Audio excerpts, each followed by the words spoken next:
Presented by Aishwarya Music Mathli.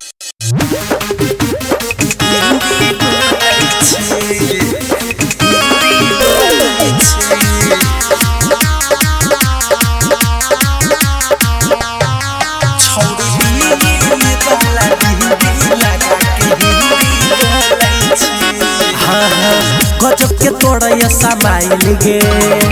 खुली ने दिल के प्रोफाइल गे गजब के तोड़ा ये समाइल गे खुली ने दिल के प्रोफाइल गे गाँव मोहल्ला के छौरा गाँव मोहल्ला के छौरा सबके नजर में डोलै छी छौरी दिल वाला बिंदी लगा के हिंदी बोलै छी छौरी दिल वाला बिंदी लगा के हिंदी बोलै छी हिंदी बोलै छी हिंदी बोलै छी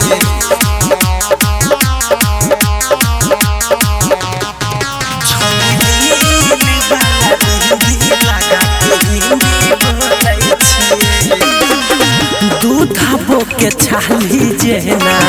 लागै छै जवानी में कहियो न देहला के छौरी हमारा पलानी में दूधा के छाली जेना लागै छै जवानी में कहियो न देहला के छौरी हमारा पलानी में इंग्लिश हिंदी थाली इंग्लिश हिंदी थाली सबके भाषा में घोलै छी छौरी दिल वाला बिंदी लगा के हिंदी बोलै छी छौरी दिल वाला बिंदी लगा के हिंदी बोलै छी हिंदी बोलै छी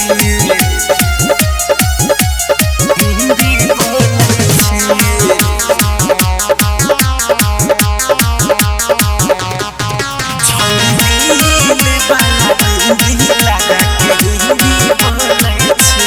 हे माई कलम हुनु के दिलावा तोर लहला छी लगे जब ले नहीं देखियहु तोहरा गोर लागे दी लगे सही कहै छियै आगे गई हे माई कलम हुनु के दिलावा तोर लहला छी लगे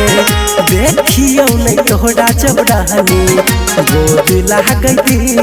लगे राइटर राहुल लभ के राइटर राहुल लभ के दिल में प्यार जोड़ै छी छौरी दिल वाला बिंदी लगा के हिंदी बोलै छी छौरी दिल वाला बिंदी लगा के हिंदी बोलै छी।